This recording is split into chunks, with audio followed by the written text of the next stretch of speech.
What's up, everyone? Welcome to AP Statistics. In this video, we're going to do a little introduction to something called z-scores, one of the most important things in this entire course. So let's talk about it. Where do I fit in? This is actually a really important topic when it comes to data. Consider yourself to be one of the data values. It would be pretty helpful to know where you fit in amongst all the others. Think of your height. Where do you fit in? Think of your SAT and ACT score. Where does it fit into everybody else? Maybe think of your tests on your last AP Chem score or your AP Chem test. Where do you fit in? Maybe you're a watermelon. Think of your weight. Where does your weight fit into all other watermelons? Knowing where you fit in really helps understand your position. Now, we've actually already learned one way to understand a data value's position in the data set, and that's called a percentile rank. So a data value's percentile is the percent of data at or below it. We've already learned this, right? But this is really important because a percentile helps you understand where you fit in. If you're at the 99th percentile, you know you are way at the top with 99% of data at or below you and 1% above you. So of course, with a little bit of subtraction, you can always figure out the percent above as well. But a percentile is really cool, really helpful. But there's one more way that's really awesome to help us understand a data value's position, and that is with what's called a z-score. All right, this is another way to tell us where data fits in. Now, the official name of a z-score is a standardized score, and I emphasize the z because that's where they get the z-score from, a standardized score. So a z-score specifically measures how many standard deviations a value is from the mean. That's actually a really important topic. There are a really important definition. There are no units on z-scores. Literally, the unit is standard deviations a value is from the mean. So it measures how many standard deviations you are from the mean. So if you're talking about your height, your z-score is how many standard deviations you are from the mean. If you're talking about the weight of a watermelon, how many standard deviations it is from the mean. So it's actually what we call the universal measuring tool, because it's a common unit, standard deviations from the mean, that could be used on any set of quantitative data. It doesn't matter if that data is measured in inches or pounds or kilograms or milligrams. It doesn't matter. Once you convert it to a z-score, it all is the same unit, standard deviations from the mean. Now, a z-score can be positive, meaning it's above the mean, or negative, meaning it's below the mean. Because remember, it measures how far you are from the mean. So if you're below the mean, you better be negative. So here is the official z-score formula. It's a really simple formula. It's like one of the most basic things we could do in this course. It's so simple. So X represents your data value, the data value that you are talking about.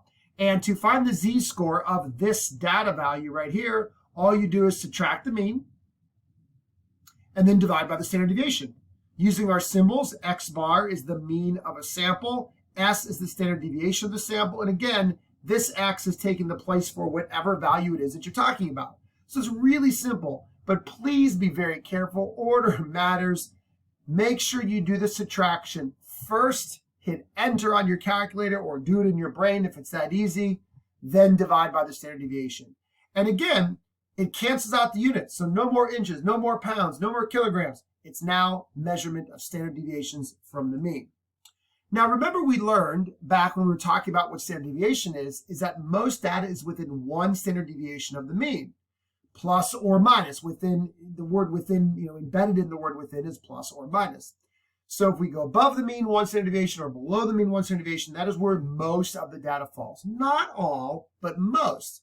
So finding a z-score could really tell us if the data is within that plus or minus range. All right, so let's do an example so you truly understand the power of this. So let's say you got an 87 points on a test in AP Chem. You got 87 points. And the first thing I would wonder is, how did I compare to the rest of the class? Well, this is where if I just told you the mean, it's actually not enough. So if the mean was 85, okay, so I got 87. That's a little bit better than the mean, but how much better?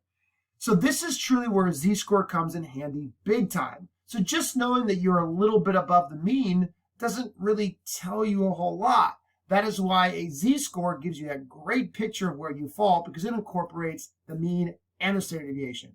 Let me explain using two examples here. So on the left in blue, we say, okay, let's say the standard deviation is 5 points. This means that most students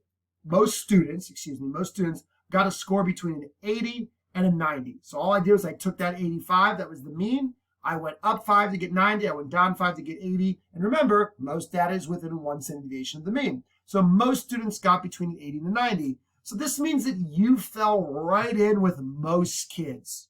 Yeah, you did a little bit better than the mean, but you were just like the majority of students. And in fact, your z-score proves that. So take your score, that's the 87, subtract the mean of 85, divide by the standard deviation of 5, and we get 2/5. And that, of course, is 0.4. So 0.4 does fall within that plus or minus 1 standard deviation. So if we think of the mean in the middle, and we go up 1 standard deviation, and we go down 1 standard deviation. So 0.4 is just, it's not even a full standard deviation above the mean. It's only a little bit. So again, maybe think of a scale here. Here's X bar in the middle, and here's plus 1 standard deviation. Here's minus 1 standard deviation. So us getting a 0.4, we're like right about here. So yeah, we did better, but we didn't do that much better than the mean. Now consider this next example. Here, let's make the standard deviation 0.5 points. Very, very small standard deviation. That means that most students got between 84.5 and 85.5. Down 0.5, up 0.5. So again, in this scenario, the grades were very, very, very consistent, making that standard deviation very small. Not a whole lot of spread. Again, most kids were in this very small range, 84.5 to 85.5. But remember, you got an 87. So now you're not just a little bit above the mean of 85, you are crazy above the mean. And again, the z-score proves that. So again, we're taking 87 minus 85. That's where I got the 2 from. But now we're dividing by the standard deviation of 0.5, and that gives us a z-score of 4. So I've been saying, how many times can I say it, that most data, the large majority, is from -1 to +1. 1 standard deviation above, 1 standard deviation below. So an 87 isn't just 1, it's not 2, it's not 3, it's 4 standard deviations. Now, in this case, you didn't just do good, you did off the charts good. You were crazy good. You probably got one of the top scores in the class. The teacher should, just praise you for how awesome you did. So this is where just knowing you got 87 does not tell the full picture. And then some kids will say, well, okay, I got the mean was 85, so I was 2 points above. Yeah, but even just knowing you were 2 points above doesn't tell the full picture. What tells the full picture is incorporating both the mean and the standard deviation. And now you could say, hey, on the left in blue, yeah, I was just normal. I was just average. I was really close to mean. I was within most students. Whereas in orange on the right, an 87 is like, wow, you're so smart. It's just a crazy high score. So that's where the z-score really, really comes in handy to understand this. All right, so let's learn a little bit more in this video. Now, this is really important. I've been saying this multiple times. Multiple times I've been talking about this, right? Samples versus populations. So in green, we know samples, right? Sample is a subset of the population, and anything that describes a sample is considered a statistic, right? That's the name of the class. We should know what a statistic is. And here's some symbols we use. The symbol for the mean of a sample is X bar. Remember, we pronounced that X bar. And the standard deviation symbol is a nice simple S. Very easy. Now, when it comes to populations, we're not talking about statistics anymore. Now we're talking about parameters. Parameters are any value that describes a population. And this is where we use slightly different symbols because it's representing something very different. X bar represents the mean of a sample of maybe 100 students, where mu, yep, this is the Greek letter mu. It's pronounced mu. Looks like a U. It's got like a long tail in the front. That's a mu. But this symbol is for the mean of a population. So we want to use different symbols here to really differentiate. Are we talking about the mean of a sample, X bar? Or are we talking about the mean of a ginormous population? So a really simple example here would be like, Are you talking about the students at your high school that took the ACT? That would be a sample of students. Versus are you talking about all students across the entire world that took the ACT? That would be a parameter. Okay, now this formula for standard deviation of a population is sigma. This is the Greek letter sigma. It looks like an O, but it's got this little tail on the front. It goes off like that, so kind of make it like that. So these symbols just represent a parameter versus a statistic. Okay, is it a value from the population or is it a value from a sample? Not such a big deal right now, but slowly in the future will become a really big deal. So I want you guys to see these symbols now to get used to using them. Now, this actually doesn't deal with our unit right now because we're talking about quantitative data. But remember, we're talking about categorical data. We're looking at proportions, right? So for example, you say, hey, I got 100 kids in my sample and 72 of them have blue eyes. So I guess 72% of kids in my sample have blue eyes. That's a proportion, right? And if it's a proportion that came from a sample, we call it p hat. Yeah, that's pronounced p hat. It's literally a p with a little hat on top of it. It's called p hat. Seriously, I'm not making that up.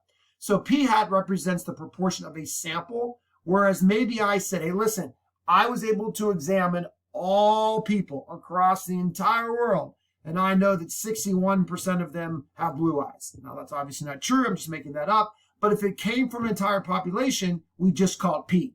Just P. Hey, that's the true proportion for the entire population, which we really are never going to know that. But again, it's all about using the proper symbols for parameters, which come from populations, or statistics, which come from samples. All right, let's get back to z-scores real quick. Now, again, the reason I wanted to show this is because if you're talking about the mean and the standard deviation of an entire population, then the z-score is x minus mu divided by sigma, which, yeah, it's not a different formula. If you're talking about a z-score from a sample, it's x minus x bar divided by s. So again, generically, the formula is take your value, subtract the mean, whether it's a sample mean or a population mean, and divide by the standard deviation. But I did want to show you that these two different formulas really mean the same thing, just depending on, what symbols you're using. All right, so let's look at another example of a z-score and how we can really use it. So a black bear weighs 670 pounds, a grizzly bear weighs 688 pounds. They're looking at us right in front of us, and one question we might say is, which one is bigger? Well, prior to having this class, you'd probably say the grizzly bear is bigger. He weighs 688 pounds. That's a huge grizzly bear. 688 pounds is way more than 670 pounds. Well, I guess not way more, but it's definitely more. Well, hold on a second. Black bears are black bears and grizzly bears are grizzly bears. It's not really fair to compare how big a grizzly bear is compared to a black bear. It would be much more fair if we compared their z-scores, because a z-score for the black bear would truly be telling me how big that black bear is connected to all black bears, and then the z-score for the grizzly bear would be how big that grizzly bear is compared to all other grizzly bears. That's a much more fair and balanced way to really examine which one is bigger. So let's go ahead and find the z-score for the black bears and the grizzly bear. All right, so for black bear, I actually found most of this information on the internet, but the mean of all black bears is 395 pounds. That would be considered a mu because, well, I can't just say because I found it on the internet, but because it's a supposed truth for all black bears. And the standard deviation is 130 pounds, which would be a sigma. So what is the z-score for our black bear that weighed 670 pounds? We're going to take 670 minus 395 and divide it by 130. Be very careful. I'm begging you. I can't tell you how many kids get this wrong. They don't want to hit enter. You got to do the numerator first. Now, unless you use parentheses, but you got to do the numerator first. Hit enter, 275 divided by 130, and you get 2.12. If you round, let's go to 3 decimals for fun. 2.115. So this black bear is 2.115 standard deviations above the mean. And again, if we go back to that line of thinking that most black bears are within 1, this is a pretty big black bear. It's not 1 above, it's not 2 above, it's actually a little bit more than 2 standard deviations above. All right, and now let's go and do the grizzly bear z-score. So we're going to take our grizzly bear that weighed 688 pounds minus the mean of 600 divided by the standard deviation of 110. So 688 minus 600, hit enter, you get 88. Divide that by 110, and we get 0.8. 0.8 standard deviations above the mean. So this grizzly bear is actually a pretty typical grizzly bear. Yeah, it's a little bit over the mean, but with a z-score of 0.8, that's less than 1. That's within that -1 to +1 range, and this is where the majority of grizzly bears fall. So it's not a weird grizzly bear by any means. But this black bear, oh my gosh, this black bear is not 1 above, not 2 above. It's right around here, 2.115. That is a really big black bear. So the winner is the black bear. I know the grizzly bear actually weighs more, but when you compare it fairly to their specific species, that black bear is way bigger of a bear. Hopefully that makes sense, but this is really where z-scores come in handy. All right, we could also work backwards with z-scores. So I want to show you guys this example.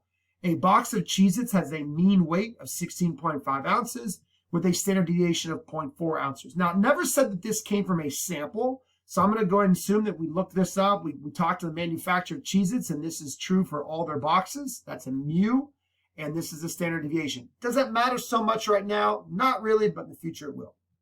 All right. So now listen, this time they're telling us that the box is 1.2 standard deviations below. That means it's negative. So that means its z-score is -1.24, and they want us to find the actual weight of that box. So basically, we're just doing a little bit of algebra here, guys. This might be the toughest algebra we do all year. So the z-score formula is x minus the mean, 16.5, divided by the standard deviation, 0.4. So we were given that the z-score, remember the definition of a z-score, standard deviations from the mean. Be careful, I know it's negative because it's below the mean. So -1.25 is the z-score. Now I'm going to solve for x. Simple math, guys. How do you get rid of the division of 0.4? You multiply 0.4, so -1.24 times 0.4 is -0.496 equals x minus 16.5. And then I'm going to add that 16.5 over. So opposite of subtraction is addition. And I get that the actual weight of this box is 16.004 ounces. So this box is pretty much right around 16 ounces, and it has a z-score of -1.24. So that's kind of underweight, right? Again, I always go back to that scale. -1 to +1. This is where most data falls in that range. And this particular box is a little bit lower. If we continue this scale down, it's a little bit lower. So some might say that box is slightly, or actually not slightly, kind of majorly underfilled. But somebody might say, oh, there's no difference. It's only 0.5 of an ounce. Well, that makes a big difference when you're filling up boxes of Cheez-Its, and consumers expect to get what the box is labeled to have in it. I mean, I'd be mad if I had a box of Cheez-Its that was 0.5 ounces too light. So again, pretty simple, just working backwards to find the actual value with the given z-score. But notice how I never said, here's a z-score, flashing lights, here's a z-score. You need to know what a z-score is. Standard deviations from the mean. So if I tell you that it has a 1.24 standard deviations below the mean, bingo, that's a z-score. All right, we're going to be working with z-scores a lot as we move throughout this year. They're one of the most powerful tools in all of statistics, and they're going to really help us understand data and samples. So I can't wait to get started on z-scores. This is just literally the beginning of it, but the formula doesn't change. It's one of the most simple formulas in this entire class. Value minus the mean divided by the standard deviation. But boy, oh boy, are they going to be extremely powerful as we keep learning throughout this class, and I can't wait. So just a quick little introduction on z-scores. Hopefully nothing too major. A couple new symbols we incorporated as well, talking about the symbols for the mean and standard deviation of a population. And again, don't let that stress you out. They're just new symbols to differentiate. Is it coming from a statistic, meaning a sample, or is it coming from a parameter, meaning a population? All right, guys. See you later. Hope you enjoyed.